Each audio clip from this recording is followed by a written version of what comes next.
छत्तीसगढ़ में नया मनोरोग फैल रहा है भाई। एक अदृश्य खतरा मंडरा रहा है। पिछले 20 दिनों में 15 से ज्यादा ग्रामीणों ने खुदकुशी करने की कोशिश की है, जबकि 3 लोगों ने अपनी जान दे दी। इंदा गांव में खुदकुशी के इस पहेली के पीछे की मूल वजह क्या है, इस रिपोर्ट के माध्यम से समझिए।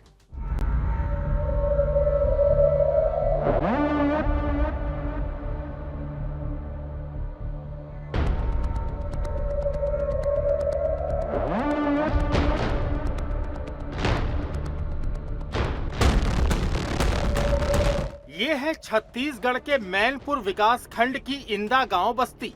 यहाँ पिछले एक सप्ताह से कभी पुलिस की टीम जांच करने पहुंच रही है, कभी प्रशासनिक अफसर, कभी स्वास्थ्य विभाग की टीम, तो कभी मनोवैज्ञानिकों की टीम। जानते हैं क्यों?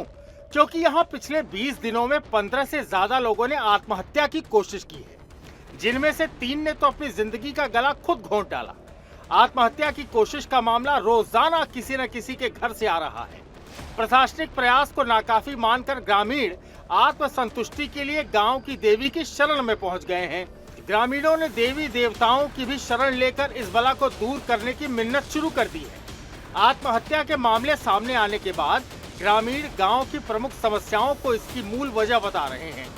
कोई कहता है कि स्कूल, अस्पताल, बैंक के अलावा गांव में पिछले 4 पीढ़ी से खेती कर रही जमीन का अब तक पट्टा नहीं मिला, तो कोई कहता है कि बेरोजगारी की वजह से लोग आत्महत्या कर रहे हैं। लगातार एक ही गांव आत्महत्या और उसके प्रयास के मामले ने प्रशासन को भी चिंता में डाल दिया है। प्रशासनिक अमला, स्वास्थ्य और मनोरोग चिकित्सक गांव में शिविर लगा चुके हैं। लगातार काउंसलिंग की जा रही है। स्वास्थ्य विभाग और मनोरोग विशेषज्ञों ने इस अनहोनी के पीछे नशा पान को एक बड़ी वजह बताया।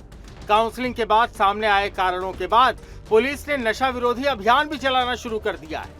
अब देखना होगा कि प्रशासन इस जानलेवा समस्या का हल कब तक निकाल पाता है। Bureau report, Sudarshan news. पूरे गांव में डर का आतंक मचा हुआ है। लोग तरह तरह की आशंकाओं से घिरे हुए हैं। कुछ समझ नहीं आ रहा है कि लोग क्यों खुद को ही अपनी जान लेने पर अड़े हुए हैं।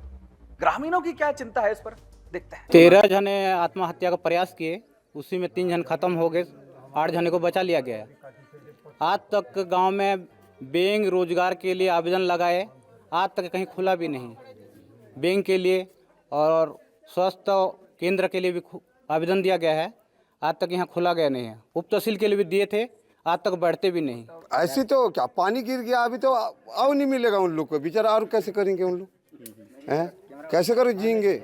ऐसे हो रहा है भाई। हम बेरोजगार हैं, गरीब आदमी, 4 पीढ़ी हो गया, पट्टा नहीं मिला। हम तो ऐसे भी हो जाएंगे। क्या मतलब है? तो लोन कृषि लोन कुछ नहीं मिलेगा भाई। क्या मिलेगा? पट्टा रहेगा तो मिलेगा, कुछ तो एक दाना कुछ नहीं मिल रहा है। ऐसे जी रहे हैं हम। मतलब गरीबी है। 75% यहाँ लोगों को नहीं मिला है। 2 लोगों को ज्यादा करके नहीं मिला है पट्टा। पूछा जाए इंदा गाँव में। कल हम लोग सब गांव में शासन प्रशासन निगम से लेकर बड़े बड़े अधिकारी आए थे, और उसमें जो बेरोजगार का बात हमने रखा था, लेकिन बेरोजगार तो आ तो रहे हैं, लेकिन बेरोजगार के लिए अगर हमको रोजगार अगर नहीं मिलता है हमारा बाल बच्चे को, तो इसी प्रकार होते रहेगा मेरे को लगता है। क्योंकि हमारे इस क्षेत्र में गरीबी क्षेत्र है, इसमें आदिवासी बहुल क्षेत्र है, और इसमें जमीन भी कम है, और हमारा रोजगार चल नहीं रहा है। बच्चों लोग इसी को देखते हुए भी बहुत दुखद झेल रहे हैं, और रोजगार न मिलने के कारण ही हमारे बच्चे लोग इस प्रकार खो रहे हैं। न जाने और क्या हो जाए।